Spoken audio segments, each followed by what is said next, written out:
Hello students, कैसे हैं आप सभी लोग। आई होप आप सभी लोग अच्छे होंगे। तो स्टूडेंट्स, आज हम बात करने जा रहे हैं पाइथन प्रोग्रामिंग। हम आज से कॉन्सेप्ट शुरू कर रहे हैं। तो आइए सबसे पहले जानते हैं कि पाइथन प्रोग्रामिंग लैंग्वेज आखिर है क्या। सो Python is a interpreted object oriented high level programming language. अगर हम बात करें तो ये हमारे इसके काफ़ी हद तक फीचर्स जो होते हैं वह ऑब्जेक्ट ओरिएंटेड यानी कि ऊप्स प्रोग्रामिंग पर बेस्ड होते हैं, और यह एक interpreter based programming high level programming language है। ठीक है। इसको जो डेवलप किया था, जिस डेवलपर ने, उसका नाम था ग्यूडो वैन रॉसम।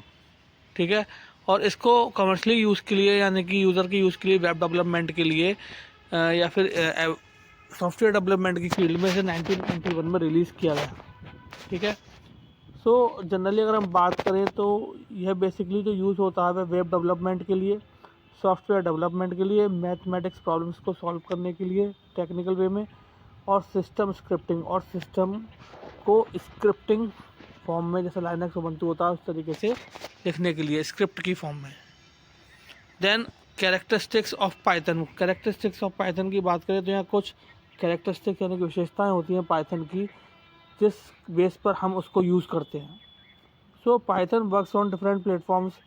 पाइथन की बात करें तो ये डिफरेंट प्लेटफॉर्म्स यानी कि डिफरेंट ऑपरेटिंग सिस्टम पर सपोर्ट करता है। जैसे विंडोज़ ऑपरेटिंग सिस्टम हो गया, आपका मैक का ऑपरेटिंग सिस्टम हो गया, लाइनक्स ऑपरेटिंग सिस्टम हो गया, और भी ऑपरेटिंग सिस्टम जो है उन पर भी पाइथन हमारा सपोर्ट करता है।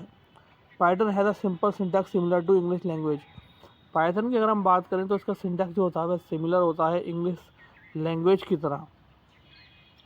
पाइथन है syntax that allow developer to write programs with fewer lines. Python जो है वह प्रोवाइड करता है सिंटैक्स का एक इजी पैटर्न, जिसके बिहाफ पर जो डेवलपर होता है वह प्रोग्राम्स को फ्यूअर लाइन्स में इजीली लिख लेता है comparing to other programming languages. Python runs on a interpreter system. Python जो है वह इंटरप्रेटर बेस्ड सिस्टम पर रन होता है।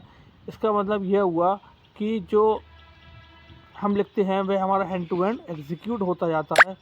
This means that prototyping can be easily quick. इसका मतलब यह होता है कि यहाँ पर जो हमारा डेवलपमेंट है वह हमें ईजी हो जाता है। अब आप एग्जांपल में देखें, प्रिंट लर्न पाइथन। ठीक है। यहाँ पर लर्न पाइथन हमने लिखा प्रिंट स्टेटमेंट में, और जैसे ही हम एंटर की प्रेस करेंगे तो नेक्स्ट लाइन में हमारा क्या हो जाता है, या जैसे हम इस कमांड को रन कराएंगे तो हमारा क्या हो जाता है, लर्न पाइथन। ठीक। अब इसी तरीके से नेक्स्ट एग्जांपल है प्रिंट 5+10। हमने इस तरीके से लिखा, और जैसे ही इसको एग्जीक्यूट कराया हमने तो हमें नेक्स्ट लाइन में क्या आंसर मिल जाता है, 15। अब हमने दो वैल्यूज़ ली हैं, दो वेरिएबल लिए हैं, एक्स जिसकी वैल्यू असाइन की हमने 10, और एक वाई ली है जिसकी वैल्यू असाइन की हमने 20, और हम कर देते हैं print x plus y. Print x plus y करते हैं तो हमें क्या मिल जाता है, 200। ठीक है। तो यानी कि आप देख रहे होंगे इसी तरीके से सिंपल स्टेप्स होते हैं जिनको फॉलो करके हम पाइथन की प्रोग्रामिंग कोडिंग को परफॉर्म करते हैं। ओके। नेक्स्ट बात करते हैं स्क्रिप्ट मोड क्या होता है पाइथन प्रोग्रामिंग के अंदर। In script mode we type Python program in a file. Script mode की बात करें तो इसमें हम पाइथन प्रोग्राम्स को फाइल के अंदर लिखते हैं, और हम उन इंटरप्रेटर की हेल्प से एग्जीक्यूट करते हैं उस फाइल के कंटेंट को। Working in interactive mode is convenient. Working जो होता है इंटरेक्टिव मोड में वह बिगिनर्स के लिए काफ़ी सरल और सुलभ होता है।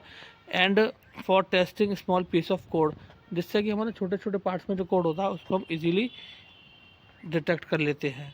As one can test them immediately, और उसको इजीली टेस्ट भी कर लेते हैं। But for coding of more than few lines. ठीक है। लेकिन जब हम ज़्यादा लाइन लिख लेते हैं तो we should always save our code. तो जब हम ज़्यादा लाइन लिख देते हैं तो हम जो है अपना कोड को सेव कर लेते हैं, so that it can be modified and used, जिसको हम मॉडिफाई भी कर सकते हैं और आगे ज़रूरत पड़ने पर उसको रीयूज्ड भी कर सकते हैं। ओके स्टूडेंट्स, तो ये था हमारा basic introduction of Python programming. अगले लेक्चर में मिलते हैं, आगे के टॉपिक्स के साथ कंटिन्यू करेंगे। सो आई होप आप सभी को अच्छे से समझ में आया होगा। सो आज के लिए thank you very much. Have a nice day.